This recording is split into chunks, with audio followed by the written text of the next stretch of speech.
I am George Marie. I'm the program manager for writing at Centrum, and we're going to open the reading tonight with a brief land acknowledgement. So the Port Townsend Writers Conference is located at Fort Worden State Park in Port Townsend, Washington. The land on which Fort Worden sits and the waters at our borders are the traditional territory of the S'Klallam and Chimacum people. Centrum and the Port Townsend Writers Conference honors the Salish Coast people's thriving culture and their efforts to sustain their homelands. And now I'd like to pass it over to Sam Ligon, who's the artistic director of the Port Townsend Writers Conference. Thanks, Sam. Thanks, George, and welcome everybody. All look fantastic tonight. We're excited that you're here. And we have a fantastic reading tonight. Steve Allman's going to start, then Melissa Kwasny, then Diana Abu Jaber. So we're going to start with Steve. We're going to go prose, poetry, prose. We're going to start with Steve, then Melissa, then Diana. Save questions for the end, and then I'd love you to give us questions because we will have about 15 minutes for Q&A. So I'd love you to send us questions once Diana is done reading. So Steve is going to be our first reader. I'm going to introduce him right this second. Steve Almond is the author of 11 books of fiction and nonfiction, including the New York Times bestsellers Candy Freak and Against Football. His new book, A Critical Response to the Novel Stoner, which I happen to love, and I know many of us happen to love, and I cannot wait to read this book, Steve. That's the novel Stoner by John Williams. This book is called William Stoner and the Battle for the Inner Life. It's about reading and writing and the struggle to pay attention to our lives.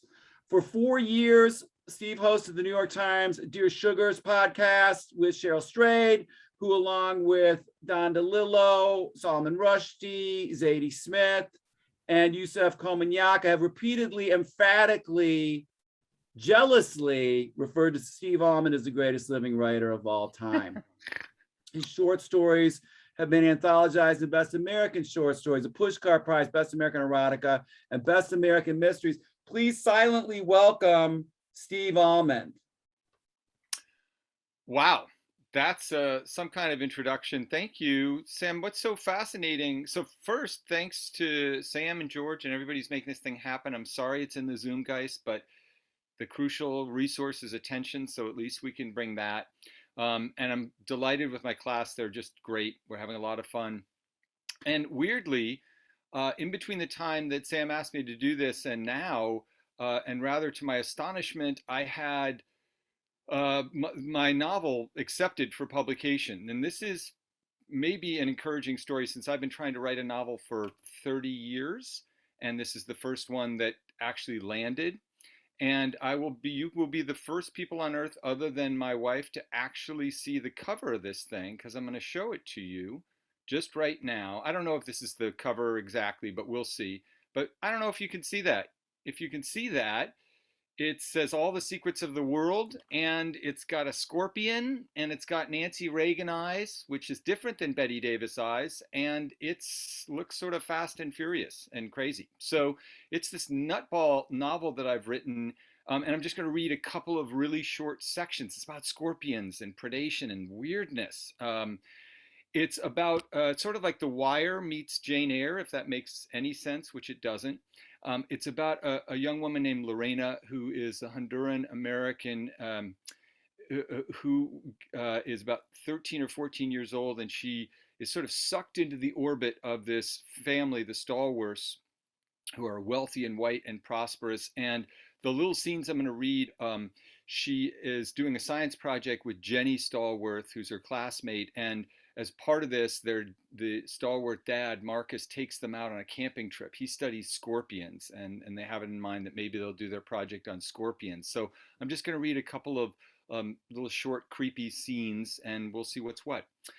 Mr. Stallworth led them into the darkness. He lugged an oversized lantern, which he set down on a small rise. Close your eyes and keep them shut until I say, okay, open.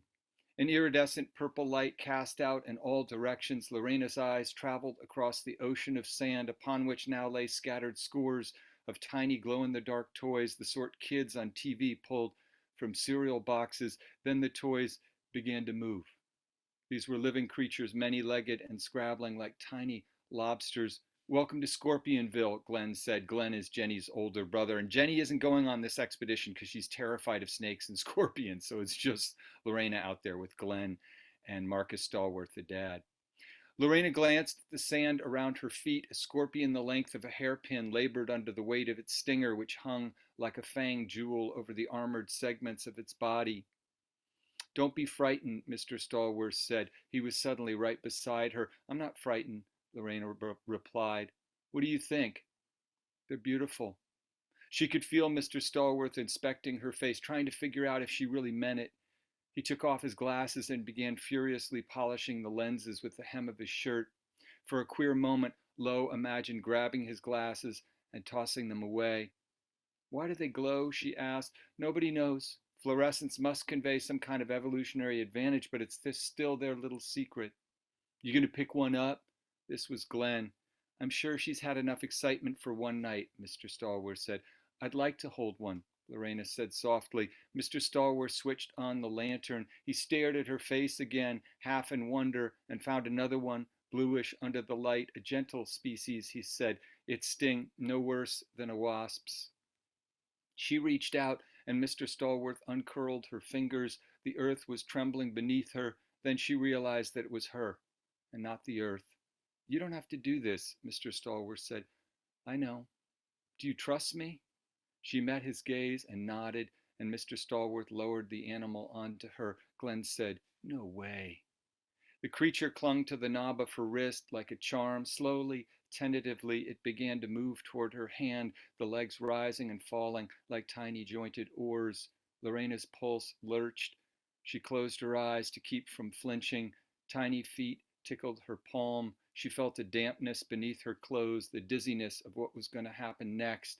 When she could stand it no longer, she opened her eyes. The scorpion was perched on her thumb, perfectly still, its stinger hoisted like a tiny scythe. He appears to like you, Mr. Stallworth said. Lorena couldn't sleep. Her blood was still roaring. She lay in the tent listening to Glenn cast words into the fire about soccer, the refs, some jerk whose ass he might kick. At last, he retreated to the other tent. Lorena counted to 200. Outside, Mr. Stallworth stood staring at the flames. He had gathered stones from where Lo couldn't imagine and arranged them around the fire in a perfect circle. He glanced up at her. Trouble sleeping? She nodded. They're remarkable, aren't they? Not everyone can see it. He dumped the dregs of his coffee, and they listened to it hiss. The fire cast the line of his jaw in bronze. Mr. Stallworth seemed to be trying to decide something. If you really can't sleep, he said at last, I'd like to show you something. He led her away from the camp, past the shallow latrine and onto an incline. She followed the beam of his flashlight, the soft crunch of his footfalls, panting to keep up. Then he stopped so abruptly that she nearly walked into him. His flashlight showed the earth falling away. They had reached a precipice. With a click, he cast them into darkness. Look up, he said. The stars were gigantic and glinting, their ancient light pressed down. The space between the brightest bodies was speckled with celestial ash. Mr. Stallworth pointed to a band of stars directly above them. Orion's belt. Do you know the story of Orion? No, Lorena said. He was a famous hunter in mythology. He promised his lover he was going to kill every creature on earth. Did he? No. The goddess of the earth sent a scorpion to devour him. Scorpion's up there too, on the other side of the sky. Mr. Stallworth aimed the beam. You have to draw the lines in your mind. The ancients used these constellations to map the night sky. They had no idea they were seeing an entire galaxy. The enormity would have crushed them. We learned about constellations in our navigation unit, Lorena said, but it was just pictures in a book. Stallworth laughed softly, and she worried she had said something foolish. After a moment, he spoke again. We didn't have navigation units when I was in school. It was more of a religious curriculum. The Lord looks down from heaven on the children of man to see if there are any who understand. Lorena recognized the passage. It was one of the Psalms. They didn't want us to be curious, Mr. Stallworth said. They wanted us to be obedient. She wondered who they were and what sort of child Mr. Stallworth had been and whether he spoke to his own children in this way. She wondered if she should respond somehow, then realized She didn't have to. They had drifted into an easy silence. She was witnessing another part of him emerge. They stood together, gazing. You have to get away from all the light pollution to see them clearly, he said. That's why you took us out so far, he hummed. After a minute, he added, certain kinds of beauty make us disappear. Lorena had no idea what this meant, but she nodded. She was desperate to remain near him. It made no sense. She heard the rasp of Mr. Stallworth rubbing his face, his profile faint against the starlight. Everything back there, it's all made up, the light and the pavement and the products. We just pretend it's real. He was standing closer now, inhaling and exhaling. You know what I'm talking about. You wouldn't be out here if you didn't. She listened to him shift his weight. You were brave tonight. Not many young women your age would be that brave. The scorpions, they're amazing. Dangerous, too, if you pick the wrong one. Her mouth had gone dry, her tongue groped for words. You picked me. I'm sorry? You picked for me, she said, so I knew it was safe. Her gaze shifted from the stars to his smile, which she could just make out. She could smell the smoke and the sweaty tang of him, and her breath, when she could breathe again, came hard. It was some power he had to bring her deeper into herself, to make her feel certain things, to get her confused about what she wanted. He was a grown man. His limbs were thick and covered in hair. The moon was a shard of bone. She cast her eyes on the stars again, struggled to find one that wasn't pulsing.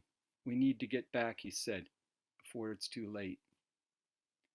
And I will stop at that creepy juncture. And thank you, guys.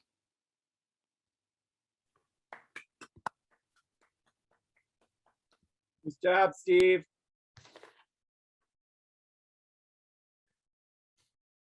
Our next reader is Melissa Kwasny, who is the author of 6 books of poetry, most recently, Where Outside the Body is the Soul Today, and Pictograph, as well as a prose collection, Earth Recitals, Essays on Image and Vision.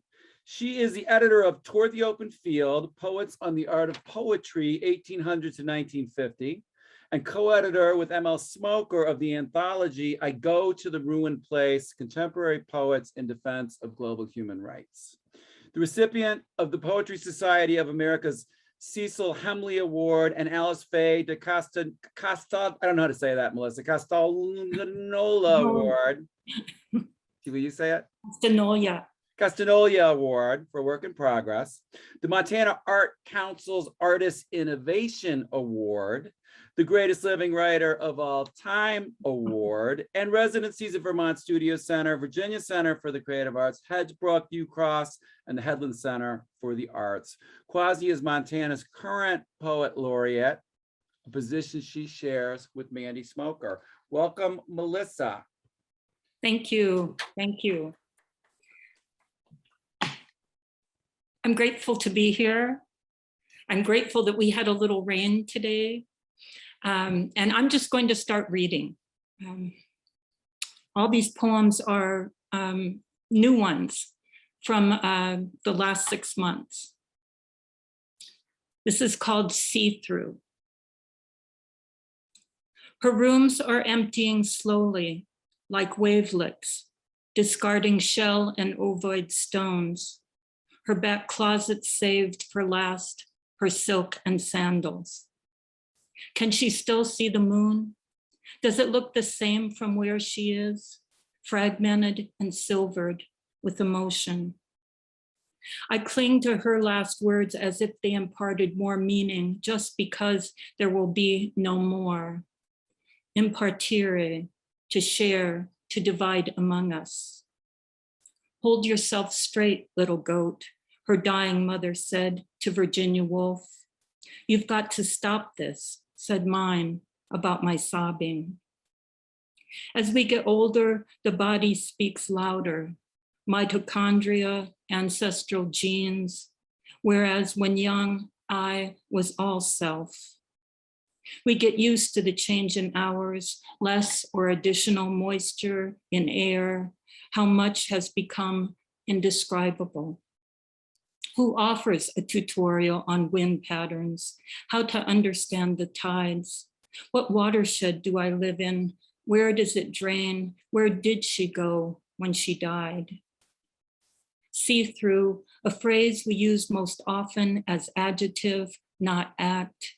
Dresses, sleeves, and curtains, the window of an envelope in which we place an address, or the minutes as I push off into the softness we call sleep before the final folding over of events. Woolf wrote of vibrancy she saw in colors after her mother's death. A great glass dome at Paddington that at sunset glowed red, quote, as if something were becoming visible without any effort. Light leaking from the door jamb of a crowded room at night, or my mother's journals, which have come to me, written when she was my age, 65, paper so thin that the ink kept bleeding through.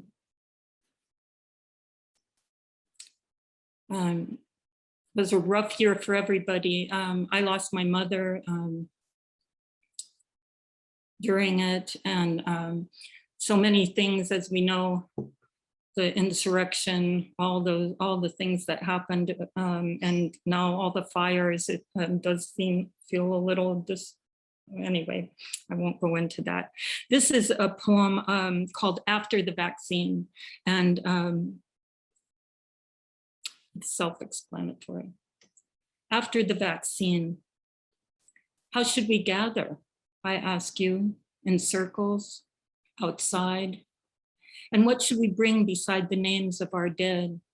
Their photographs, their last words, who accompanied them, a list of postponed events. Remember, we will all be changed. We will have to draw each other in. There will be much to go over, to lay out in the open.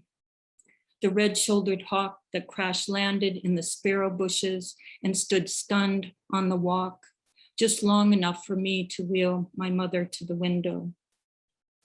There are other stories, aren't there? Those carried on the wind, but now caught in a windbreak of Russian olive. Stories that should fit into us, like a drawer into a chest of drawers. Or maybe we should share what we've been given. A bowl of apples, a pair of gray cashmere gloves in which a seamstress slid a turquoise lining. Were you yourself, Phaedo, in the prison with Socrates on the day that he drank the poison? The chapter in Plato begins. Who else was there, Echecrates asks, and did he suffer? You tell me you once wounded a deer and chased it into an aspen grove like this one. The spaces between the trunks wavered and seemed to fill with 100 deer's dark eyes. Maybe each one of us could bring an analogy that will suffice. Days lost to us as in a fog, half our closets unworn, time not a progression, but a lake too easy to drown in. Bodies already ghost-like, open as glass. What will our reunion be like, heaven or hell? Instead, you ask what shade I will call the mountains, a forest green so deep it's black, earth so beautiful, you say, you wish that we could wear it. I have two more poems. I've been doing, I've been talking with the participants in my workshop about imaginative acts, imaginal acts. And like many people this year, I've had a hard time going to sleep. And so I started, in February, I started making up these kind of imaginative acts or earth recitals, we could call them, where I would invite things that I saw during the day to come in and share the bed with me. And so I would imagine that they would, and it would always put me to sleep. So here's one where I was imagining that I was walking down a path and I would meet my mother and my grandmother on it. And also has a few things about my hair. I was sick during the COVID and my hair just started falling out. So that had to come into this too. The sleep path. The blankets glimmer, coated with my hair, which falls onto the sleep path like silver leaves. Will I be as a bare tree, no inspiration to anyone? A perching place, a snag in the air. I am dripping hair like letters in Apollinaire's cologram of rain. The internet says it can happen with extreme illness or trauma. I remember my illness, suffered in quarantine. I remember my mother's last days as I ran, panicked through the burning fields as the castle crumbled behind me. Mourner without a religious life or rules. In the past, families wore black for 100 days, shuttered windows, draped mirrors. No one could sweep or shave. Today, there is no grave to speak of, no earrings, no yellow dress picked out. I came back from the forest, wishing to be powdered with rain, to streak my hair with green in solidarity. But here I am, ashes, as is. Let everyone have their sadness. Let my mother have hers too. How she wept when we told her about the rainbow because she couldn't go outside. Why is nursing our wounds seen as so pejorative? Something of the living lion I read in a book about belief can persist beyond its individual death in a lineage of lions to which it contributes. The name I go by is what my family chose for me, but what to use to secretly call myself, even if they aren't here, even as I walk toward them. And I wrote a whole bunch of sleeping with the cedars, sleeping with all kinds of things, sleeping with the ruby crowned kinglet. But this one is sleeping with the eagles. And it has a little epigraph by Paul Valery, the sea, the ever recommencing sea. Sleeping with the eagles. It's the talons, not the beak, you should be afraid of. Eagles can catch a goose in flight. The trick is to be as still as you can stand it, your heart pounding loud, tireless as the surf where you first saw them, facing into the rain, fishing the estuaries. How you begin and end your day should be filled with import, as from a foreign or external force. All the while you live far from it, the ocean lives. Its wingspan enormous, its turbulence beaked, as if it were gripped by something monstrous and shaken hard. In order to remember anything, you must return to the place. Silver blue sea salt, the chill before the event. You picked up and discarded the egg-shaped stones that rolled in, the flat black saucers you took home to line your paths. You don't want trouble.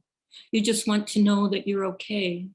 You have your daily experience, and then what in changing changes you, the metropolis of vegetation, holly, blackberry, and fern, cedar bark cast in the greenest impasto, the moon, the sea, the ever recommencing sea. You had hoped living near water would make you kinder. The Chinese thought it would make one wise. Still, there are encounters that are harder to register. A line of young women donned their masks as you and older women stepped aside, turned their backs to you on the trail, even as they greeted you. What makes a heart beat faster? Epinephrine, an ice skid, sudden rising of ocean waves, two eagles on the floating dock at the edge of sleep. Although it is best to take off running like the gulls do, you invite them, make room for them, guardians and threat. You don't choose the gods, only those who come. Thank you.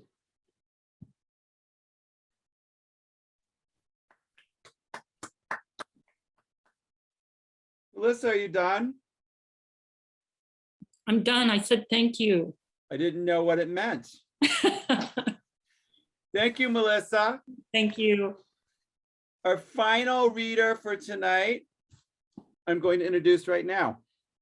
After parents asked her to recommend books about Arab American families, Diana Abu Jabbar wrote Silver World, a fantasy with an Arab American girl at its heart, which was published last year.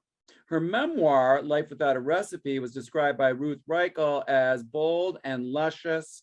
The Language of Baklava, her first memoir, has been published in many languages and won the National Booksellers Award.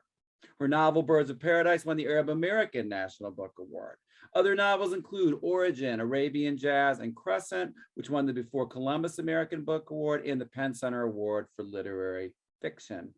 Fencing with the King, a novel of Middle Eastern intrigue, will be published in 2022. Diana often writes about the intersection of food, family, and cultural identity. She teaches at Portland State University, where she occupies the endowed chair for the greatest living writer of all time. Please welcome Diana. Wow. Thank you, Sam. Thank you. Gosh, I'm enjoying these readings so much. I kind of just want to sit and let them percolate a little bit. They're just so beautiful. So yeah, I'm going to read from a new book. This is my new novel, Fencing with the King. It'll be out in March. So I actually haven't read from it before, and it's really exciting. It's kind of wonderful to have a chance to read some brand new work, and it's just such an honor to read with these wonderful writers. So far, I'm just loving the reading. So I'm going to try to keep it going a little bit. I'm going to read a short section from the new novel, and I don't think you need to know too much. It's about a middle-aged immigrant, a Jordanian immigrant, who used to be a fencer. He used to fence with the king, and the King of Jordan. And he gets invited, after being in the United States for 35 years, never having returned, he gets invited back to Jordan to do a rematch. And his daughter, Amani, decides to go with him. She's never been to Jordan at all. So this is going to be her first time back to her father's home country. The scream fell from the sky. Amani watched the falcon pause in midair, fold its wings, and dive. Too fast to measure, the man beside her said. She fanned herself with a program, smearing ink on her hand. So this is a race? He nodded, the 400-meter. Under the open-air warm-up tent, trainers milled around, forearms lifted, hooded falcons balanced on leather gloves. The birds looked heavy and monumental, like imperial beings. Amani and Gabe were allowed to watch from the warm-up tent, which smelled of hay and birdshit. There were photographers, wealthy tourists in suits, necks slung with camera equipment. Servers with trays walked through a sea of conversation. Amani accepted a glass of something nearly transparent. It smelled grassy and felt light as air in her mouth. She would have given her last dollar for an ice cube. Somewhere on the risers under the sun, amid a sea of white dish dashes and keffiyehs, sat the king. Don't they believe in water? Her father asked. They? Hafaz looked bemused. Someone edged in front of Amani and took a picture of her uncle. She shuffled backwards. Her throat felt like parchment. All day and all night in those airplanes, it's like crossing the Sahara, Gabe said. I'm well aware. Hafez looked up in the direction of the royal entourage. It was the third time Amani noticed him doing this. She took another swallow. It wasn't cold, but at least it was wet. On the competition field, a man in jeans, t-shirt, and crease red keffiyeh jogged backward along the swept ground, swinging bait on a long tether. Okay, what's that thing? Amani pointed. Fill me in. The falcon flashed past the bait, flew in a narrow ellipsis, returned for another attempt. The man lowered the bait, swung it along the earth before the bird descended. It's duck wing, the man beside her said, and that field, it's now falcon territory. Wind rumbled along the roof of the tent and everyone lifted a hand against the dust. The man's brown eyes had a green light to them. The irises shone with flecks. He took something from a boy and offered it to Amani, a little paper cup of tepid water. She thanked him profusely, swallowed it in one gulp, gave a second cup to her father. You have it, Gabe said. I can wait. Dad, just have this, please. She turned back to see the boy already returning with 2 more tiny cups. No, no, Hafez shooed the boy. Don't drink that. Ya Allah, he's getting that from the animal hose. Hafez gestured to someone in the crowd, and minutes later, his driver appeared with frosted glass bottles of Evian. Samir can find anything, he said, handing them to Amani and Gabe. But then he muttered, 500 dinar donation to get into the trainer's tent, and they can't give us decent water. Falcon-oriented discussions circulated all around. She heard that Sheikh Majid had bought out first class on Emirate Air to fly his 80 falcons to Jordan on the arms of their trainers, the Abu Dhabi Falconers Club. The birds had needed passports to travel internationally. Required to protect against smuggling, one of the trainers said. It's easier for a falcon to get a UAE passport than it is for me. Behind him, a silk banner rippled, inscribed in Arabic and English, in commemoration of the 60th birthday of King H of Jordan. She swiped an arm across her forehead. Her eyes felt gritty.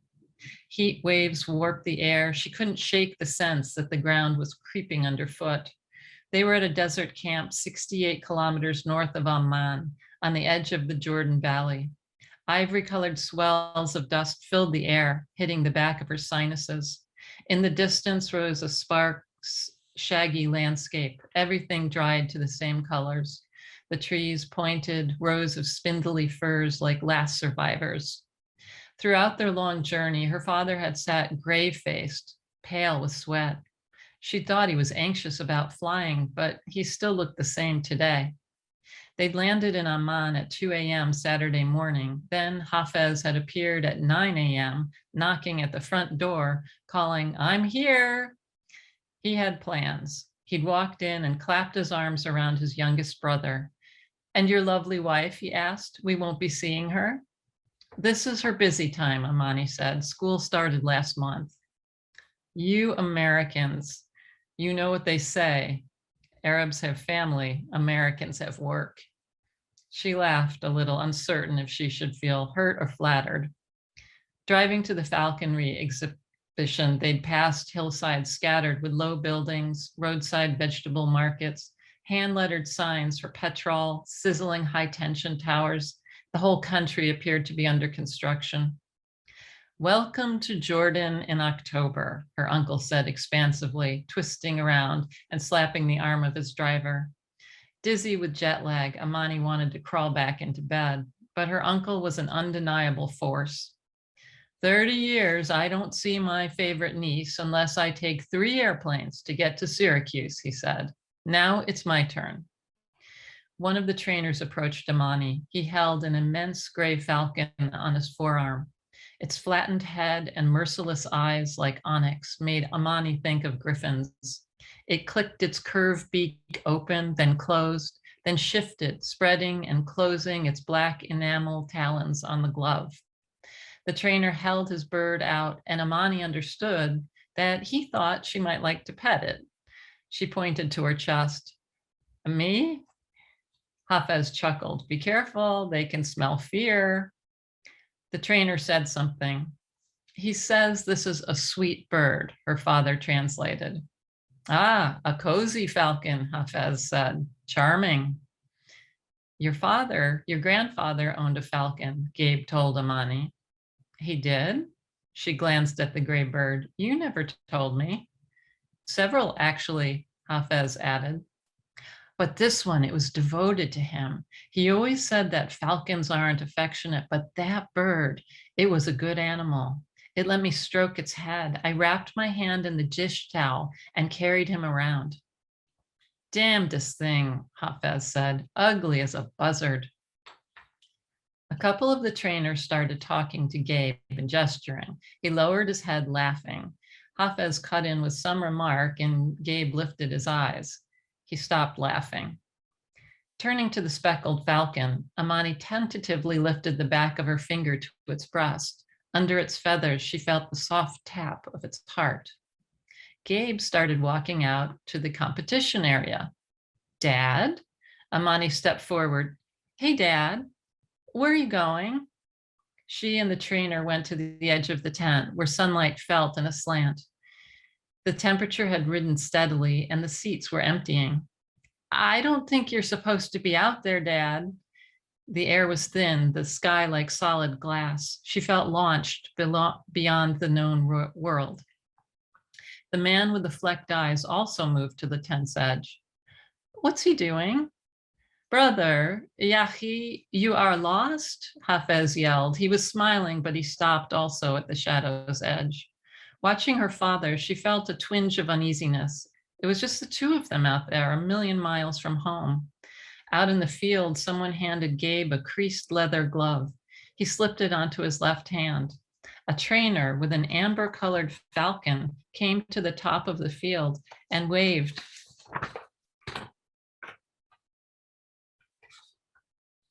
He released his bird and it flapped to the flagpole beside the risers. It landed, its head ticking with tiny movements. Gabe lifted his glove, gave a low whistle, but the bird remained in place.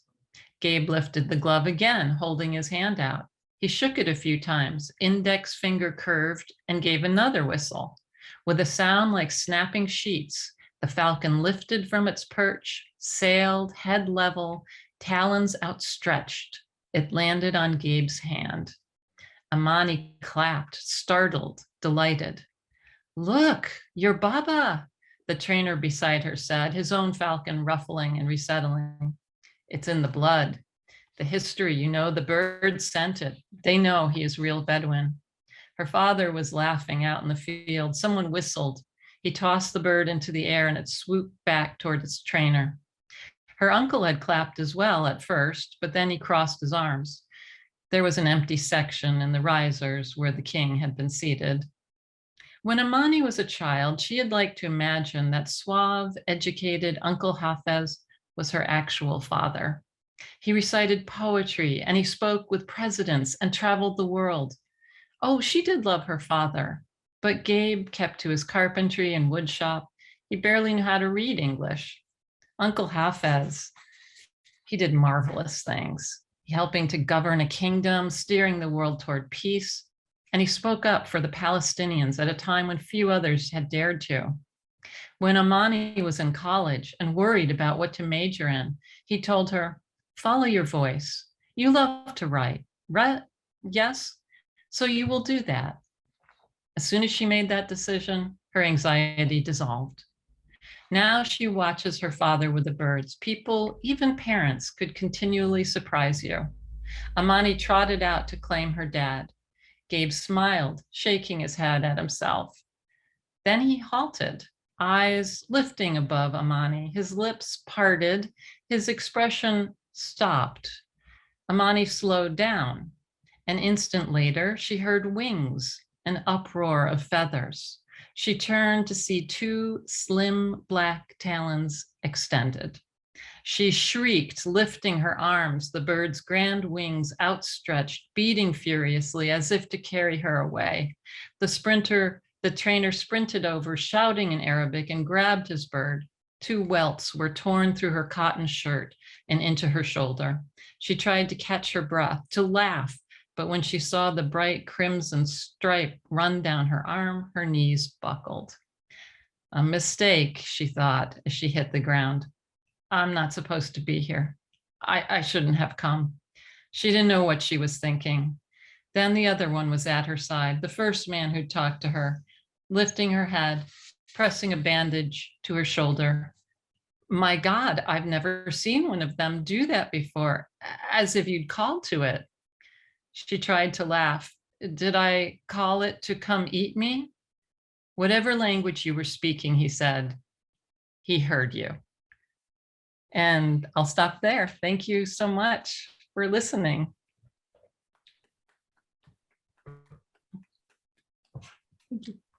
Good job, Diana. We're gonna ask questions now. People in the audience want to send questions in, put them in. I'll ask our panelists them. We've got a couple already. Couple related to research that are addressed to both Diana and Steve. And this is something that Kristen Young has taught about several times at Centrum over the years. And I'm going to play with the question just a little bit. Both of you have elements in your work that I'm assuming did require research, because you've got natural science elements, you've got animal elements that I'm curious about.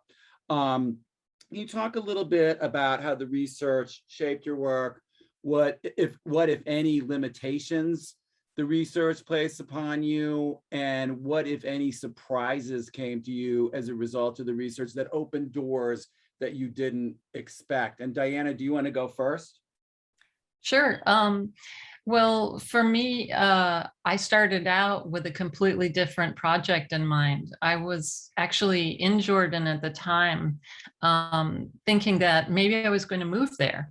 I toyed with the idea for years, and so I decided I would go ahead and spend a year there and just try it on for size. And I thought I was writing a book about women's narratives, basically. So I was interviewing people and talking to people. But while I was there, I started hearing all these stories about my father. And I learned all this stuff about him that I'd never known, like that he had been a fencer, and that he had fenced with King Hussein, and that he had owned a falcon, and that my grandparents were really into falconry.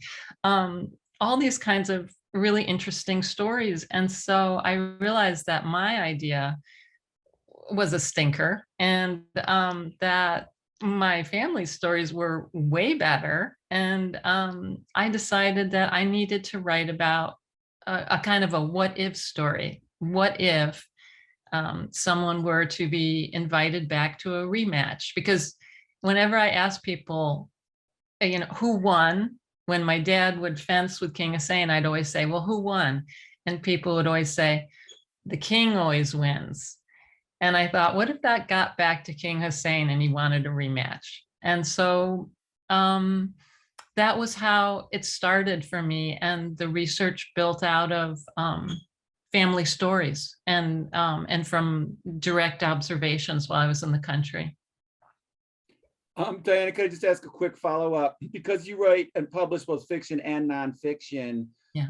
And because this is what you just said is so memoir-rich in potential, I'm just wondering if, and I understand partially why this is a novel by what you just said about King Hussein, but is it also possible that some of this material will lead you to memoir? It is possible. This particular story is a little tricky to tell in memoir format, because there's real evil in this book. And so I had to change the names to protect the guilty. And that sometimes I think it's really tough to tell the story a little too directly. And this is one of those times where, I was telling my class earlier, I want to tell the truth, but tell it slant. So that's what I'm doing for now. Cool. Steve, will you address the research questions? You are muted, Steve. I spend all morning saying that to my students, so there's karma. My editor's been gently and necessarily bashing me around, and what she likes to say is, I'm seeing your research. You need to wear your research more lightly. By which she means I can see you hiding from the danger of what the characters are experiencing by holding forth about all the fascinating elements of, whatever it is, falconry, or in my novel, it's scorpions, and something also, there's astrology and astronomy in it. And I can feel myself doing that when I, like we all do, we're kind of magpies and we go and say, oh, well, let me learn about this. And then it's really a matter of recognizing, usually with somebody else's help, for me anyway, I'm seeing you, I can see the writer researching here, trying to bury me under, and there's a sort of reportorial aspect. It suddenly becomes, for me anyway, a sort of narrator holding forth about thus and such topic, rather than the subjective experience of the characters going through their appointed dangers. And that's what my editor means. I do it all the time. I tried to write, one of the many failed novels I tried to write was about Shabbatai Tzvi, the false messiah who lived in the 17th century. And I just buried myself in research because it was such an endlessly fascinating story. And I stopped thinking about or feeling about, why did this story call to me? What in it resonates and causes it to stick around in your mind? Because that's really what you write about, what you can't get rid of by other means.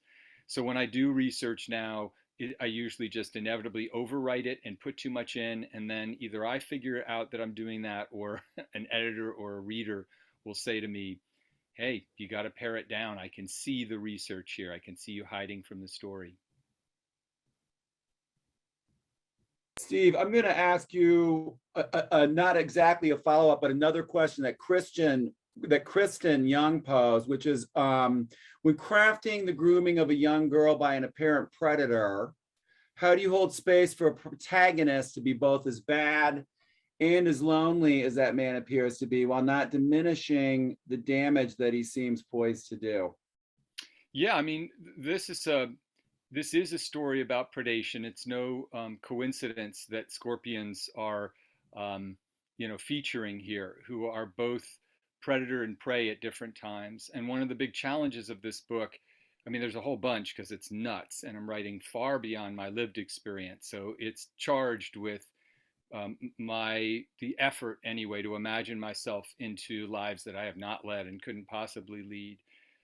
But one of the things I really wanted to focus on was making this relationship between Mr. Stallworth and Lorena nuanced and complicated, and a more realistic portrayal of those zones of ambiguity, where there's a tremendous amount of attention being paid, and both people are sort of excited and frightened at the same time.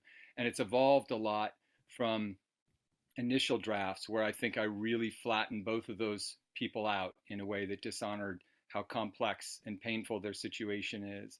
I think people are full of good stories and full of bad stories, and full of good intention and full of ill intention. And that's the writer's job, is to not flatten anybody out, especially the people that we're most determined to try to flatten out, because their darkness in some way kind of freaks us out about our own. Thank you. Melissa, I'm going to come to you. Monica and several other people have asked you also to talk about research, and I also was going to bring that to you. And I'm thinking, I'm thinking of books like Thistle and Pictograph, but also I can't remember the title of your nonfiction book about what we wear. Putting on the Dog, the animal origins of what we wear. Right. And that was actually my last book. And as a poet, I was asked to write this book, thinking, and first advance in my life, poets, no one ever comes to you and says, I'm going to give you money to write this book. And so I was quite dazzled. And then it took me 5 years to write it, because one thing is, poets really like research. We're always paying attention to things, so it probably took me a lot longer than anyone, a professional researcher. The other thing is, because I didn't know very much about the topic, I had to go by my intuition. And so as a poet, I waited to see what kind of doors would open for me. I did a lot of work, I have 30 pages of endnotes of books and articles that I read about each material, fur and leather and silk, etc.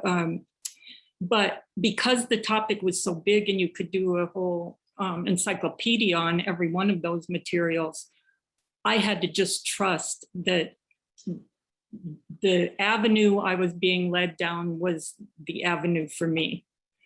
And so yeah, and I'm so glad to be writing poetry again, because that did take a lot of work, and it was a good experience, but this is my love. Melissa, what's the difference in how, because I see that, I mean, I know you do research in the poetry because of how much information you bring into it. Not that I'm seeing the research as Steve warns against, but I know you must do research.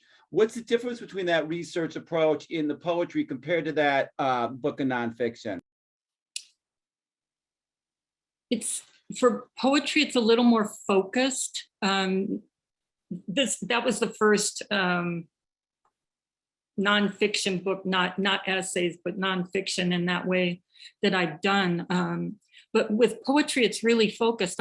Say, for instance, in my book Pictograph, I read everything I could on pictographs, and I met archaeologists, and I visited a lot of the sites in the West with them, or with their information and their maps. And but it was very focused, and I wasn't reading what other people thought about it. I was reading what's been kind of discovered, whereas, I don't know, it's just more fun, I guess. And it should be fun. Should be fun. Except when it should be painful. You think? No, I don't know. Well, but that's good. That's leading me to my next question. That's my segue. This is for all three of you. I think we are I think we all feel like we're in a different world today than we were 10 years ago, than we were 6 years ago. I think there's a different, I think we might have struggled as artists with what our role should be in this world we live in. And, 10 years ago, fiction writers, or many artists, might have taken the position of being, I need to be apolitical. If I bring politics into my writing, I'm writing propaganda, et cetera, et cetera. I wonder if you could talk, each of you, a little bit about what you consider your role as an artist in our particular political time. Diana, why don't you start? Oh my God, that is such a hard question. And it changes for me all the time. It's so tempting to write public service announcements, and I find that I have to fight against that impulse continually. I feel like when I started writing, my first book came out, it was back in the 90s, and I hadn't seen really much work from an Arab American perspective. And thankfully that's changed. But at the time, it felt like this act of representation that I hadn't intended. I just wanted to tell a good story. And I didn't think about the idea of representation, and that when you're speaking from a kind of a cultural perspective that gets so much negative media, so much negative press, that you feel like you have an obligation to somehow push against it, and try to enlarge the conversation if possible. And of course, that isn't possible. And you can only tell your story. You can only tell from your perspective, but you have no control over how it's read. So, I've found myself being asked all kinds of wild questions. I was on book tour once where a radio interviewer showed me pictures, new pictures out of Abu Ghraib. I don't know if anyone remembers that, pictures of torture, and asked me, as an Arab American, how do you feel about this? And I said, it's bad. It's bad. I feel bad about this. And it was so strange to be put on the spot in this way that, it felt strangely inappropriate. But that said, I guess that the older I get, the more I do feel like it is such a privilege to have any kind of a platform to write from. I do feel some sort of obligation to my readers. I don't know what it is, Sam, but I do feel it. So I'm just gonna put that there. Thank you, Diana. Steve? Well, there's a couple of things I was thinking about as Diana was answering. The first is that everybody who's a writer person or artist is also a citizen. And we're in this, so, part of how I have dealt with, I guess, really the moral breakdown in some ways of civic culture and, kind of American epistemology, if that doesn't sound too academic, like the difficulty we're having recognizing the truth. Part of my response to that was like, I kind of went crazy and had to write a book about the election of 2016, trying to say, look, there are bad stories that lead to bad outcomes. Quit focusing so much on the bad outcomes. Trace them back to their, as a storyteller, I wanted to trace them back to their sort of root sources, the bad story of race or the bad story of American democracy, which has never existed in any real form. But as a citizen, what I started realizing was, well, I didn't do enough in 2016. So in 2018, I said, you know what, what will people actually pay money for me to do? I said, well, to teach writing. So I started doing these workshops for democracy where whoever wanted to sign up, they just had to make a contribution to a candidate or cause they supported, $150 or $100, whatever it was. And I just did like half a dozen of these. And then at these workshops, we would all talk about who did you contribute to, local, state, national, sometimes as an environmental cause or battle wounds, whatever it was. It was very inspiring to be in a room with people who were in some way or another kind of becoming politically and morally awakened in that way. And then in 2020, I was all right, that worked. So let me do that on a bigger scale. And with Zoom, I was able to do ones that were like 85 or 100 people. And that's starting to, at least in my own mind, starting to leverage what small amount of talent and, I don't know, whatever my platform is, that was a way to direct it toward, to not say do this or contribute to that, but just be a citizen, be awakened. And so I think that's important for everybody to decide how they want to be a citizen. This novel is partly the result. I went crazy and wrote my, couple of nonfiction books, but part of what I wanted to do in writing a novel was to write what's called a social novel, because I think one of the biggest decisions that you make as an artist is, what do you pay attention to? And it's great to pay attention to and mine your own experience. You're doing that inevitably because your subconscious has its say, and your own experiences are such a vault.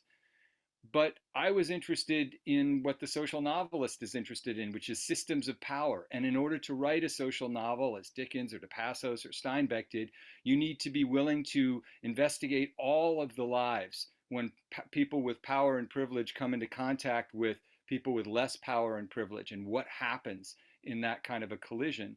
But that carries the inherent risk that I'm no longer just writing autofiction. I'm no longer writing about my white guy experience. And there are profound risks to that, to saying I'm going to write beyond what my lived experience. So in a way, that the novel is a big risk, but it's also just what I wanted to write and what I needed to write. And as Melissa was saying, it's not that it needs to be fun, but it needs to feel urgent. You can't assign yourself to write something, or you can't, I don't think artistic work, it really is produced when you try to figure out what the market wants or what is acceptable in the current milieu. You have to really cleave to what feels urgent to you. And so for me, writing this novel that's about the criminal justice system and the lives of undocumented people and the collision that happens in the criminal justice system was just sort of an outgrowth of the concerns that I had been writing about in non-fictional ways for 20 years.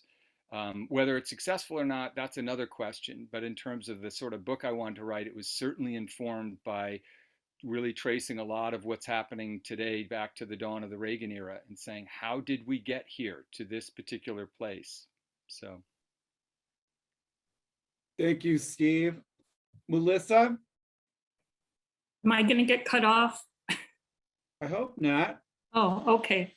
I'm just looking at the time and I thought the webinar quit at a certain time. Well, I think we're gonna go a little late. Oh, okay. I thought it just cut us off. I hope it doesn't. If it does, I Okay. apologize. Okay, so I'm just going to say a few things. I think that most poets that I know, and can't speak to fiction writers except for your last novel, Sam, which was wonderful. I think most poets have been called to have a more public role in the last few years anyway.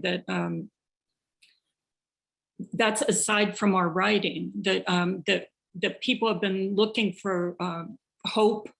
They've been looking for some kind of empathy with each other, some kindness. And so I've seen many more poems being passed around in the last couple years than ever before. But I think a lot of us have felt called to take those positions that like, for instance, for me, I'm a pretty shy and quiet person, having to do something like that. So Mandy Smoker and I'm so honored to be working with Mandy. She's a close friend of mine, but we had decided that when we had been asked if people could nominate us in the past, and neither of us, for complicated reasons, wanted to do that. So 2 years ago, when someone was asking us, a poet was asking us, we said we want to do it together. And it wasn't only because of going into, lots of places in Montana, small towns. Mandy is a Assiniboine, member of the Assiniboine Sioux Nation, and I'm queer. And, both of us being able to support each other and be out front with our identities and talk about our backgrounds and our experiences, we felt like that was really important at that time. We also felt it was really important to model collaborating with somebody else, that we don't have to be the star, that we can have two people working together and who are very different. Mandy's 20 years younger than I am, marvelous poet, but doing that kind of work together. And my answer to, just your writing in general as a poet, poets remind people that we all have interior lives, that we, and that they matter, that we're not instruments of the state or instruments of our workplace, that we are made of whatever you call it, spirit, soul, self, interior. And to remind people of that is, I think, one of the primary roles of poetry. Thank you, Melissa. Thank you for those answers. It was very interesting and very cool. And I wish we could talk about it for another hour with all of us in the room. And also thank you for the fantastic reading.